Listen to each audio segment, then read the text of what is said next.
जोपर्यंत या निवडणूक याद्यांमधला संदर्भ आहे तोपर्यंत निवडणूक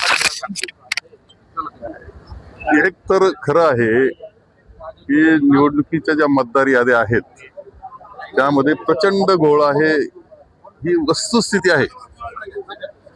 आजच्या पेपरला काही खुलासे आलेत, परंतु ते काही तांत्रिक जे प्रिंटिंग मिस्टेकचे आले असतील। या व्यतिरिक्त सुद्धा अनेक प्रकारचे घोळ दिसत आहेत, काही नावं घुसवलेली दिसत आहेत, काही डिलीट केलेली दिसत आहेत। तर ही वस्तुस्थिती आहे, खरं ती दुरुस्त झालीच पाहिजे या मताचे आम्ही सुद्धा आहोत। दुरुस्त झाले पाहिजे या मताचे 100% आम्ही आहोत। यात अनेक ठिकाणी जसं बाकीच्या राज्यांमध्ये देखील, बिहारमध्ये देखील निवडणूक आहे, त्या ठिकाणी देखील अशा पद्धतीचे घोळ होताना पाहायला मिळतात। ते आता काय झालंय, अनेक फंडे वापरले जातात निवडणूक जिंकण्याकरता। ते अनेक फंडे जे आहेत त्यामध्ये मतदार यादीचा घोळ हा एक मोठा फंडा आता अलीकडच्या कालखंडामध्ये दिसतो आहे। नावं घुसवण्याचे, बाहेरचे नाव आत घालण्याचे, जिल्हा परिषदच्या क्षेत्रातले नाव नगरपालिकेत घालायचे, नगरपालिकेच्या क्षेत्रातले जिल्हा परिषदला घालायचे, दोन्ही मतदान वेगवेगळं होतं त्यावेळेस मतदान घडवायचे।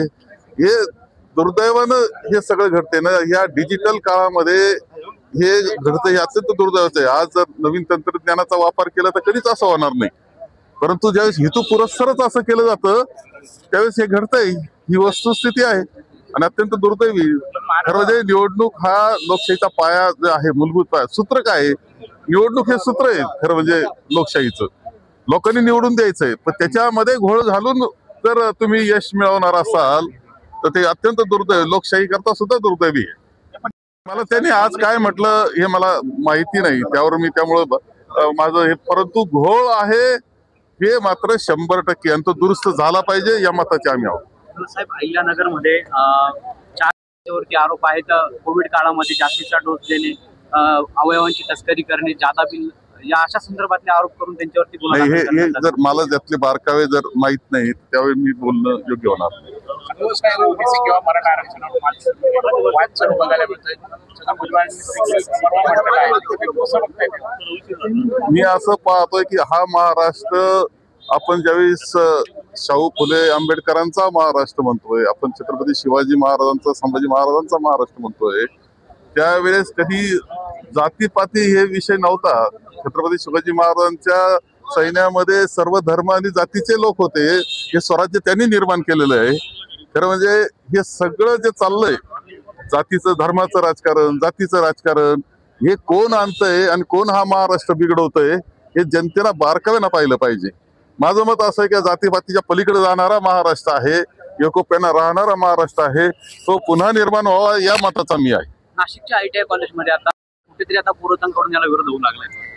मला खरं म्हणजे पुरोहिताचे आता निरनिराळ्या पद्धतीचे शिक्षणक्रम सुरू करण्याऐवजी पहिले शेतकऱ्याच्या प्रश्नांचं काय केलं याचं उत्तर मिळालं पाहिजे सरकारकडून।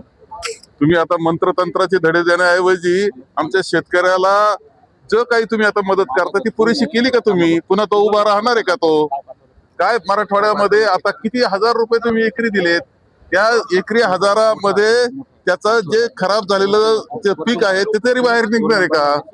खरं म्हणजे याच्यावर लक्ष देण्याऐवजी वेगवेगळे विषय असे काढायचे आणि लोकांना धर्माकडं, जातीकडं न्यायचं आणि त्याच्यातून सगळी दिशाभूल करायचं काम चाललेलं आहे। या शेतकऱ्याकरता काहीतरी करा, त्याच्या जीवनामध्ये कशा पद्धतीने तो पुन्हा उभा राहील याचा विचार करा।